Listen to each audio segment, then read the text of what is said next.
On September 11, 2001, 4 aircraft were reported to have been destroyed, 2 757s and 2 black boxes. Aircraft operating under Federal Regulations Part 121 are required to have 2 black boxes: the flight data recorder and the cockpit voice recorder. They are actually orange for better visibility in the event of a crash. There are several components in each black box with their own part number, while the black box itself contains a serial number, which then can be matched with the aircraft serial and tail number. When an aircraft crash occurs, the scene is very chaotic. Of course, the initial task is to save any survivors. The next most important task is to recover the black boxes. 4 aircraft were reported to have been involved on September 11th, which means there should have been 8 black boxes recovered, a flight data recorder and a cockpit voice recorder for each aircraft. According to government agencies, only 4 black boxes were recovered: the flight data recorder and cockpit voice recorder for the aircraft, which was reported to have crashed near Shanksville, Pennsylvania, and the aircraft, which allegedly caused the damage at the Pentagon. Government agencies claim the black boxes were not recovered from the aircraft involved at the World Trade Center. However, conflicting reports remain, which is analyzed thoroughly in our presentation, 9/11 World Trade Center Attack. Of the 4 black boxes recovered, government agencies claim they were only able to obtain data from 3: the CVR and FDR from the Shanksville event, and only the FDR from the events at the Pentagon. As pointed out in our presentations, Flight of United 93 and Flight of American 77, the data offered by government agencies through the Freedom of Information Act does not support what we have been told regarding the events of September 11th. Since we know the data does not support the claims made, have the black boxes been identified to match the aircraft from which it came? Many aircraft crashes have occurred over the past decades. The NTSB has matched the aircraft with the black box serial numbers in each case, except for the aircraft involved on 9/11. Why are the serial numbers for the allegedly recovered black boxes missing from government reports? Is it because the black boxes do not support what we have been told? Could the data distributed by government agencies through the Freedom of Information Act have been completely fabricated? Or did they come from aircraft other than reported? In our presentation 9/11 Intercepted, radar data provided by 84th Radar Evaluation Squadron at Hill Air Force Base in Utah suggest a possible in-flight aircraft swap. As ridiculous as this may sound, high-ranking officials within our government did recommend such a scenario within Operation Northwoods: swap aircraft with drones mid-air, then shoot them out of the sky to blame it on Cuba as a justification for war.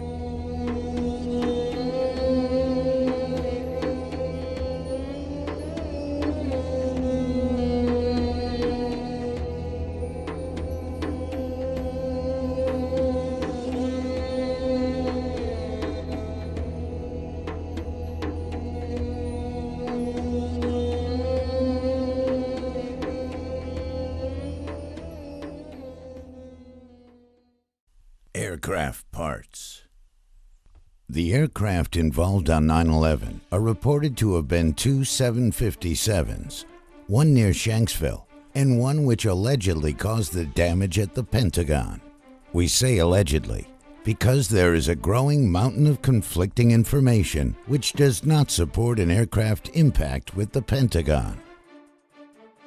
The flight data recorder.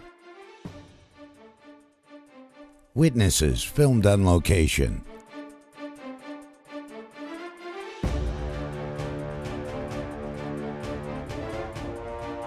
the hole itself within the Pentagon. All conflict with the official story. Full analysis can be found in our presentations, Flight of American 77 and 9/11 Attack on the Pentagon. The two other aircraft involved are reported to have been Boeing 767s, which were observed to have impacted the World Trade Center. They certainly look like 767s. However, the speeds reported outperform a standard 767 by a wide margin. This is based on precedent, data, expert statements, and Boeing themselves. You have reached the Boeing Company. If you know the number you wish to reach, please hang up, then dial that number. If you wish to continue to hold, your wait time could be up to 5 minutes. Thank you for your call.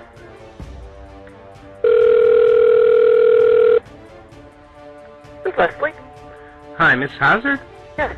I was talking to a lady at Boeing yesterday, and she had directed me to you because she said that you have an answer to the question that I was asking. Oh, I hope so.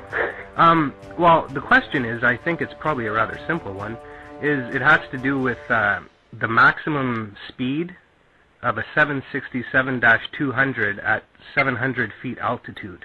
Oh, boy. Like, I looked all over the internet and everything, and I couldn't find anything about it. Yeah. For a 200? Pardon me? For a 200? Yeah, 767-200, yeah. Yeah, you're right, we don't have much on that. Like, I had asked some people, and they assumed it would be about 250 miles an hour or something. That sounds pretty likely because at 35,000 feet it's 530 miles. So there's no way that it could be going 500 miles an hour at 700 feet altitude then. Not a chance. Not that fast. Aircraft can be and have been modified for increased performance. Many aircraft are modified for increased performance from their initial prototypes. The 767 has been modified for increased performance more than 6 times, and these are just the ones which are declassified and in the public record. Several more have been modified for military use. Although some are in the public record, we don't know to what extent nor details of the modifications. The 747, the 757, many aircraft have undergone modifications for increased performance from their predecessor or prototypes. If this was done to the aircraft observed on 9/11, then what we've been told by our government cannot possibly be true. Were these aircraft modified? Government agencies can easily clear up any confusion if these aircraft were positively identified through the wreckage recovered. Boeing 757 and 767s are very large aircraft with many components. Spars, stringers, bulkheads, seats, instruments, the list is seemingly endless. They weigh nearly 130 and 180,000 pounds respectively, keeping in mind this is their empty weight. The wreckage found at each location appears to amount to something you can load into a dump truck, weighing a fraction of the empty weight of the aircraft. There is no doubt wreckage was recovered at each site, but did it come from the aircraft reported? This question can easily be cleared up by matching serial and part numbers to their respective aircraft logs. Shanksville. The aircraft, which was claimed to have crashed near Shanksville, Pennsylvania, shows the least amount of wreckage recovered of all 4 sites. Photographs of the area, along with witness statements, do not indicate an aircraft had crashed into this field. However, government agencies claim 95% of the aircraft was recovered. Does this amount to 125,000 pounds of aircraft?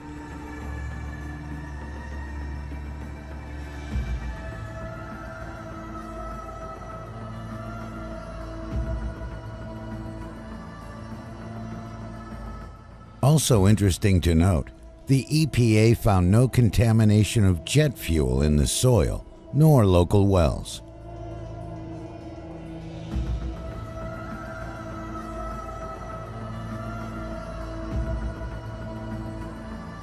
If the aircraft which crashed here was on a transcontinental flight, there would have been thousands of gallons of fuel in its tanks at the time of the crash.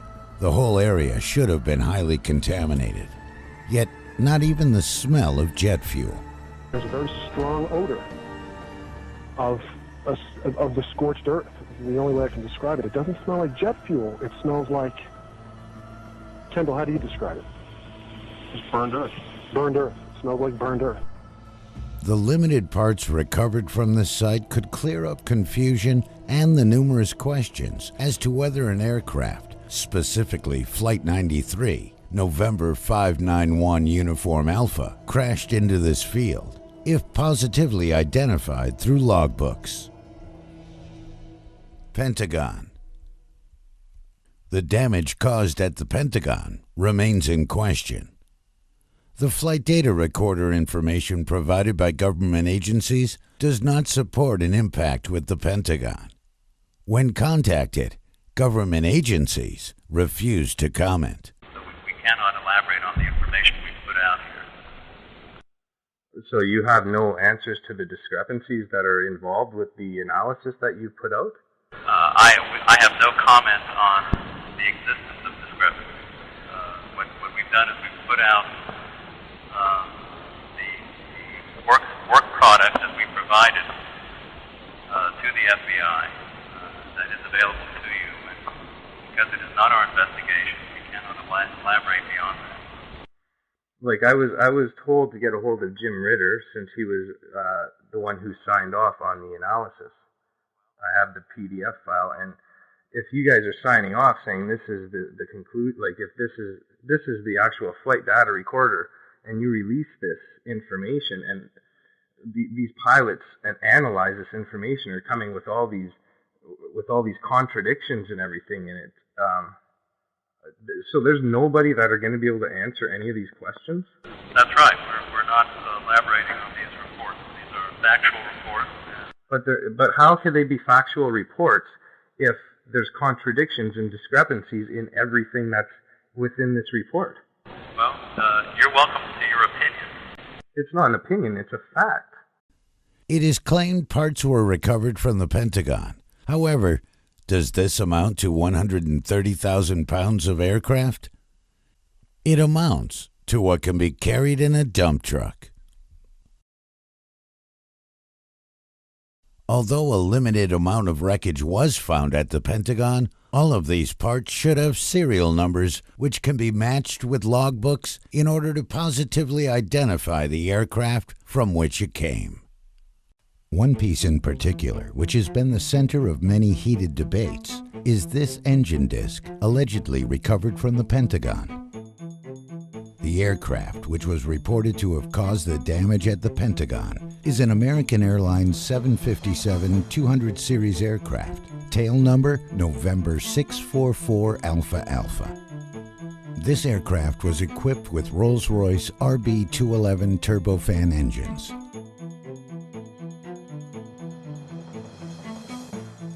Here is a photo used on a popular aerospace website which attempts to identify an engine disc reportedly recovered at the Pentagon as coming from the RB211. Notice the smaller slotted discs surrounding the center hub. Yet, this small slotted disc is not present on the RB211. It is, however, present on Pratt & Whitney JT8D engines. This disc did not come from the aircraft reported to have caused the damage at the Pentagon, which begs the question, from where did this piece originate? The mystery could easily be solved using serial and part numbers. Government agencies refuse to comment, leaving aerospace websites like this attempting to use a human leg as a measuring tool, combined with loads of speculation in order to identify the part as coming from an RB211. This is not the way to positively identify aircraft components, especially considering the growing mountain of conflicting reports regarding 9/11 and the many victims in its wake. we need to be certain regarding the events of 9/11, not given suggestions or probablys. World Trade Center. The aircraft which were observed to impact the World Trade Center were traveling at an extreme rate of speed, well beyond the capabilities of a standard 767, as analyzed in 9/11, World Trade Center attack, and Skygate. A standard 767-200 series weighs nearly 180,000 pounds, empty. The wreckage recovered from ground zero should be able to prove if the aircraft were modified for increased performance, or if the parts came from the aircraft reported, standard 767s. One of the parts claimed to have been found between two buildings more than a decade after 9/11 is claimed to be from a wing flap assembly. This assembly would have serial and part numbers to prove from which aircraft it came, or from which aircraft it didn't. It also has a rope attached to it, in which some have claimed was used to lower the part in place.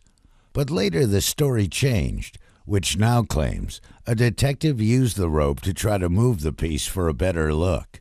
The piece has since been removed, but has never been positively identified. Perhaps one of the most controversial pieces found was an engine recovered on Murray Street, which could easily provide positive identification of the aircraft. Based on location, it would suggest this engine came from the aircraft which impacted the South Tower. Some have claimed this piece was planted, since it appears to be under an awning and scaffolding, combined with the fact that there aren't any signs of damage to the surrounding area due to engine impact with the ground. The engines of a 767 weigh approximately 8,000 pounds each. Certainly there should be some sort of signs of impact. However, it is possible the engine came to rest here after bouncing for several blocks. Based on the estimated height and speed calculations, the trajectory and location of the engine is consistent with the initial aircraft impact.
Did this engine come from a standard 767? The aircraft reported to have impacted the South Tower is claimed to have been tail number N612UA, a standard 767-200 containing Pratt & Whitney JT9D 7R4D engines. Closer inspection of the engine on Murray Street reveals these curved tube structures, which are named Toby ducts. These are used to cool the turbine within the engine. However, when searching for this part, this cooling assembly belongs to a different engine than the one reported on the aircraft claimed to have impacted the South Tower. Remember, the aircraft reported to have hit the South Tower should have been using JT9D 7R4D engines. But this is the cooling duct for such an engine. Not this one. This is proof the engine did not come from a standard 767 and is fatal to what we have been told regarding 9/11.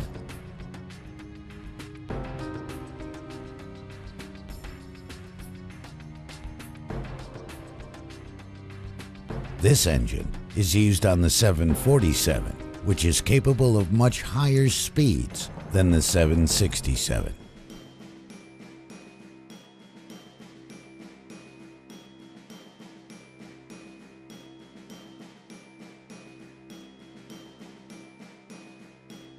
One of the reasons aircraft are assigned speed limitations is not only due to aerodynamics, but also due to its engines. Flying beyond the aircraft limitations could cause all kinds of engine problems, such as compressor stalls and even a flameout. High power settings at low altitude is most conducive to compressor stalls and are the most dangerous, as such events cause large yawing motions and could cause loss of control with an inexperienced crew.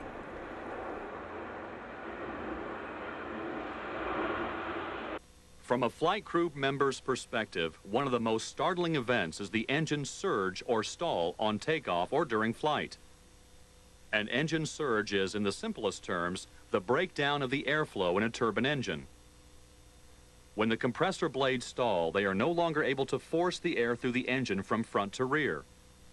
Now the high-pressure air in the middle of the engine can escape explosively from front and back simultaneously. Usually there are visible flames from both ends of the engine, accompanied with one or more very loud bangs. This violent airflow reversal will produce an instant loss of thrust and an immediate yaw that will literally spill most of the coffee from your cup. This yaw is accompanied by a vibration that cannot be duplicated in the simulator. Bird strikes, internal engine failures, engine pneumatic bleed malfunctions, or internal engine clearance changes can cause a surge. It is usually a problem in the compressor system and so is often referred to as a compressor surge or compressor stall. The magnitude of the symptoms, such as the loudness of the noise and the severity of the vibration, vary with the power setting and the type of instability in the compression system. Low altitude and high power settings produce the loudest bangs and the most violent yaw and vibration. High altitude surges are frequently associated with engine power changes during leveling off or when initiating an altitude change.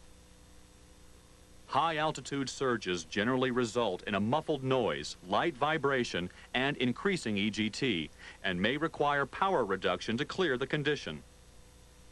Some surges allow the engine to recover with no flight crew action. Others recover after flight crew action to reduce power. The most severe surges are non-recoverable. When the engine recovers by itself, it is best to just fly the airplane and not interfere with the engine. Identification of a recoverable compressor surge or stall condition based on engine parameter fluctuations or changes alone can be difficult, due in part to the fact that the event is usually over in the blink of an eye. Generally, most flight crews identify the condition as an engine malfunction when the EGT exceeds its limits or the EGT gauge turns red. If EGT continues to rise following a surge, the thrust lever should be retarded to allow the engine to recover. Then, after the engine recovers, power should be reapplied slowly. If the engine does not stall again when the power lever is re-advanced, the power can be left high. If the engine stalls again with the reapplication of power lever input, the power setting may need to be left at a lower power or idle condition. Continue to fly the airplane to ensure the indications return to normal.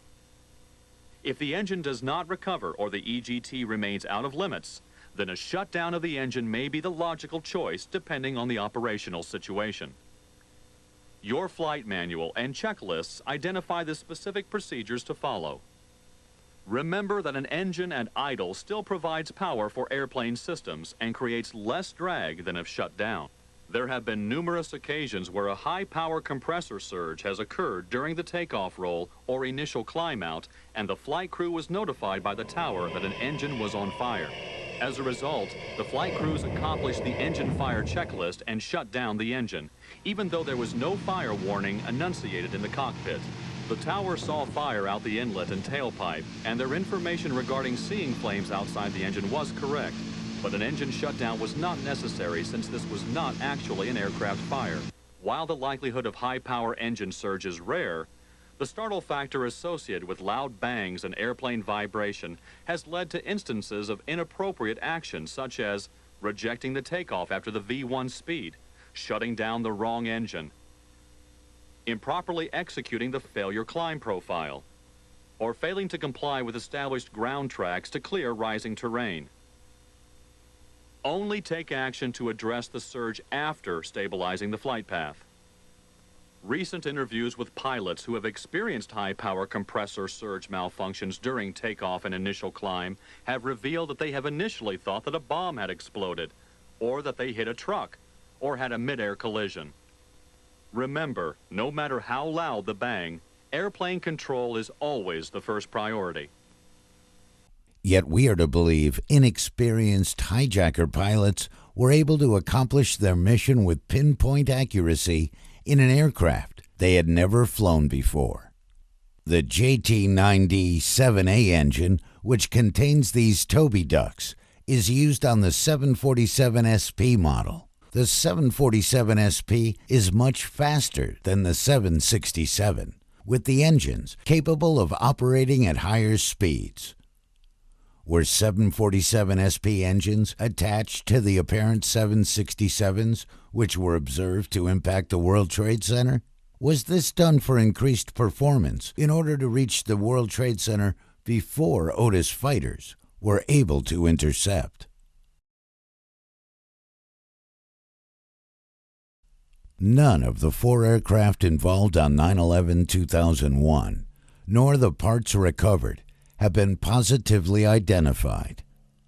When contacted, the FBI and NTSB refused to identify any of the aircraft utilized. The excuse given is that the aircraft were never in question. Given the fact there is a growing mountain of conflicting reports, flight data which does not support what we have been told, flight recorder serial numbers missing, eyewitnesses describing a flight path which is impossible to cause the physical damage at the Pentagon, radar data showing possible locations of in-flight aircraft swaps as stated in declassified government documents, aircraft performing well in excess of a standard 757 or 767, combined with a limited amount of parts recovered, it is certain the aircraft reported on 9/11 are in question. Although the parts recovered at all 4 sites are a fraction of the parts required to assemble an entire aircraft, these parts are detrimental to the truth surrounding 9/11/2001, a day which has changed our world forever. Demand a new investigation into the events of September 11th, 2001. Demand the parts recovered be positively identified, which will identify the aircraft from which they came. Demand justice